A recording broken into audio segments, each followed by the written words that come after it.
Welcome to Pastor's Chat today. Well, today we're looking at a new psalm, Psalm 73.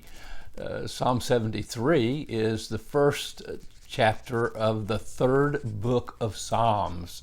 And that's interesting because this psalm was written not by David, but by a man named Asaph. Asaph was one of the chief musicians that had been appointed by David to lead the worship in the sanctuary, in the holy place, in the tabernacle that he had brought to Jerusalem. He was one of three men that were musicians. The other two were Jeduthun and also Heman. And you'll see their names on several of the Psalms, and you'll read about them in the book of 1st and 2nd Chronicles. Now, this man wrote at least 12 Psalms. He wrote this Psalm, of course, and the next 10 Psalms, the first 11 Psalms of Book 3. He also wrote Psalm 50. His name is attached to that.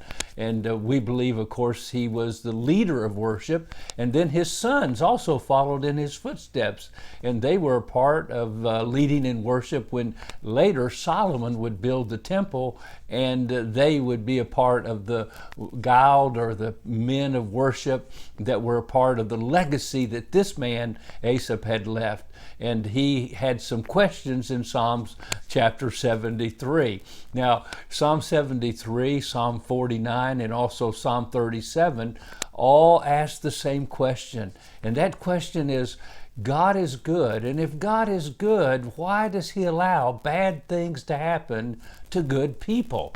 David wrestled with this problem and this thought in Psalm 37. An unknown writer in Psalm 49 wrestled with this question. We wrestle with this question often when we look around us and we see the prosperity of the wicked, and we can't seem to understand why that they prosper and they get by with what they get by with. And we see good people get cancer and suffer tragedy and catastrophe and brokenness all the time. And we wonder, God, you're good, but why?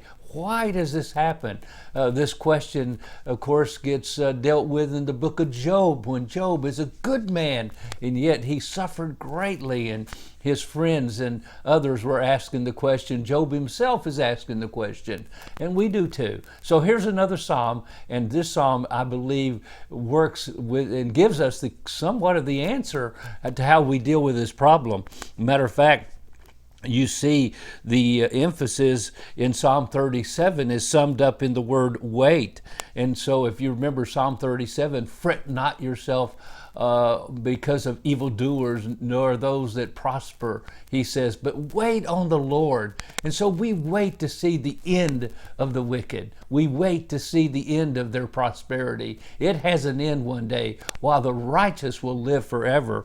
And then in Psalm 49, the emphasis is on the word watch. And God basically says money is powerless to save, and the advantages it secures are fleeting.